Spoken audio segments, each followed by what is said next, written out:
You may have heard your nerdy music friends say things like, "Oh dude, check out that 9/8 beat," or "Oh wow, the 11/8 into the 3/4 is crazy," and wondered what the hell they're talking about.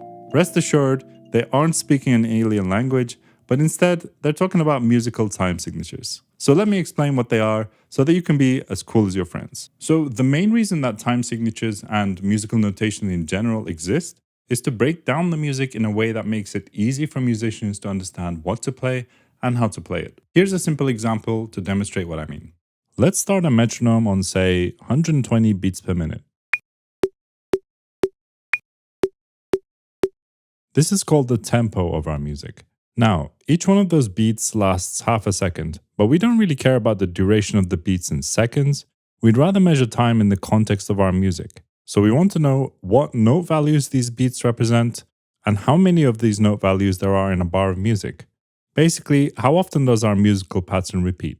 That's what a time signature is. So let's look at a simple time signature like 4/4. The 4 on the top tells us there are 4 beats in a bar of music. So basically, we count up to 4. And the 4 on the bottom tells us that each one of these beats has the length of a quarter note. What's important to note is that this is showing how much music fits in a bar and not saying you can only have quarter notes in the bar. You could play a part that uses a combination of different note lengths instead, and as long as it adds up to 4 quarter notes in a bar, it would still be in 4/4.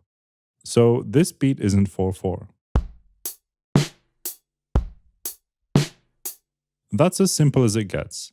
Traditionally, the first and third beats tend to be emphasized more than the beats 2 and 4. You can hear that the first and third beats feel like they're being emphasized by the kick and the snare drums respectively. But we can add different hits to this beat and make it feel different without changing the way we count it. So in effect, without changing its time signature. So Seven Nation Army by the White Stripes is in 4/4. Clocks by Coldplay is still in 4/4.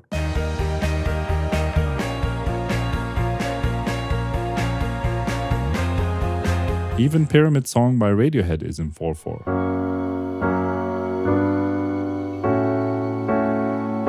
Now, the version of 4/4 you might be more familiar with is the way it's used in most rock and dance-oriented music. In this version, we play faster and we include 2 snare hits in a bar. So the accents fall on beats 2 and 4. This is known as the backbeat.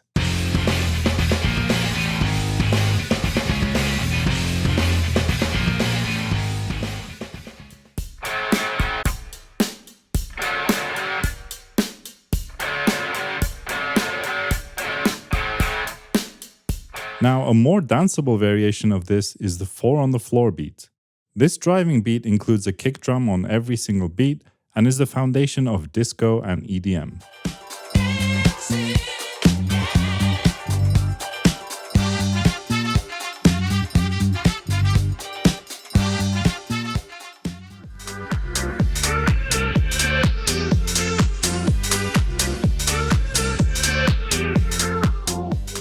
And for a less conventional approach, we can look at the reggae beat known as one drop. In this one, all the emphasis is on beat 3, and beat 1 doesn't even have a kick drum at all. It's dropped.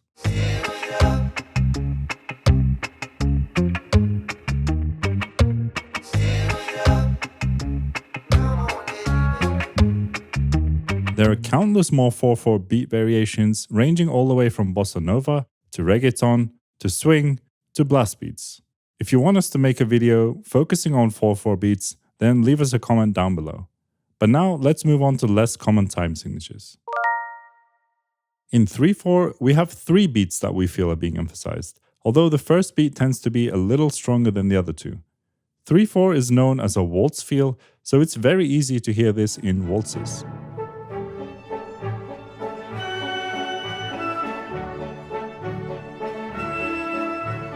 In 6/8, however, there are only 2 beats that get emphasized, the first and the fourth. So the notes are often grouped into 2 groups of 3 like this. This makes 6/8 feel a lot more like you're rocking back and forth like a pendulum.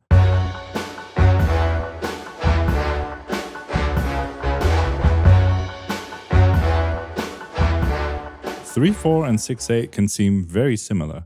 The best way to understand their difference is to subdivide 3/4 into 6 eighth notes. You will notice that 3/4 groups these eighth notes into pairs, so counting it faster sounds like 1 and 2 and 3 and 1 and 2 and 3 and. Whereas 6/8 groups its eighth notes into threes, making it sound more dum ta ta boom ta ta or 1 2 3 1 2 3 1 2 3 1 2 3. 1 and 2 and 3 and 1 and 2 and 3 and 1 and 2 and 3 and 1 and 2 and 3 and 1 2 3 1 2 3 1 2 3 1 2 1 2 3 1 2 3 1 2 3 1 2 3. So we just saw that 6/8 is usually thought of as two groups of 3 notes each. Extending this idea, we could add another group of 3 and get 3 groups of 3, or in other words, 9/8. This is what that might sound like. It actually doesn't sound too different from a 3/4 beat that's played fast. We could, however, group the notes in other ways and change where the emphasized beats are, thereby changing the feel. Remember that as long as the total length adds up to the top number, it doesn't matter what you do inside the bar. So we could group them like this, or like this, and in both cases, we get a total of 9 eighth notes in the bar. However, by having a shorter group of 2 and a longer group of 3, you give the music a different feel. And by changing where the group of 3 is, you can change the beats that are emphasized. Here's how the two groups sound.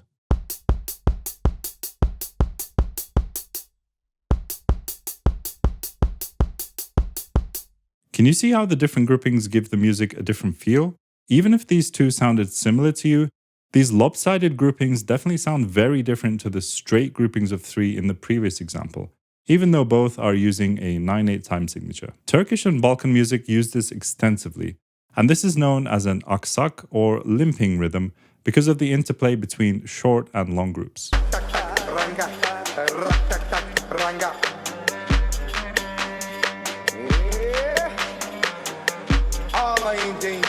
Now, if we add another beat to our bar, we would get 10/8. Where we previously had these groupings in 9/8, we now get 2 groups of 3 and 2 groups of 2. A very famous example of this pattern is the Mission Impossible theme.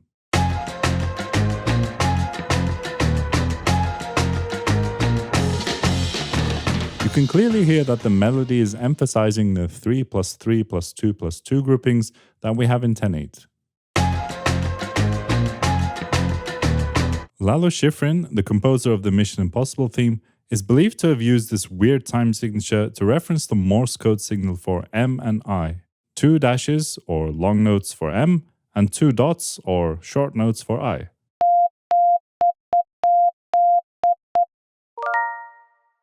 Much like how 3/4 was the cousin of 6/8 with different emphasis, 10/8 also has a cousin in 5/4. They sound similar, but 5/4 tends to have a slower grouping of notes compared to the fast combination of 3s and 2s we heard in the Mission Impossible theme, for example. It's often subdivided into one group of 3 and one group of 2. The aptly named 5/4 from Gorillaz' debut album demonstrates this perfectly.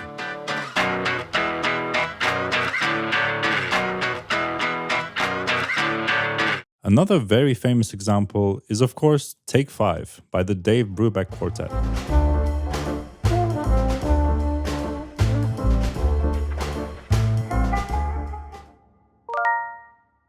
Similar to everything that's come before, the difference between these two are mainly in the groupings of notes. 7/4 feels a bit like 4/4 with a beat missing, and so it's often a grouping of 4 and 3, but can also just be counted as 7 equal slow beats. Money by Pink Floyd is perhaps one of the most famous examples of this.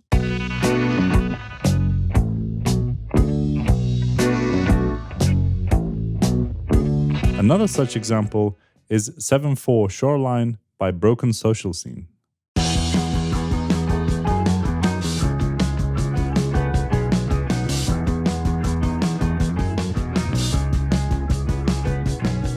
In 7/8, it's usually a little easier to hear the groupings as they tend to be faster, and as a result, it feels a little more lopsided like the 9/8 we heard earlier. In the case of 7/8, we get 2 groups of 2 and 1 group of 3. A good example of this is the first part of 2 plus 2 equals 5 by Radiohead.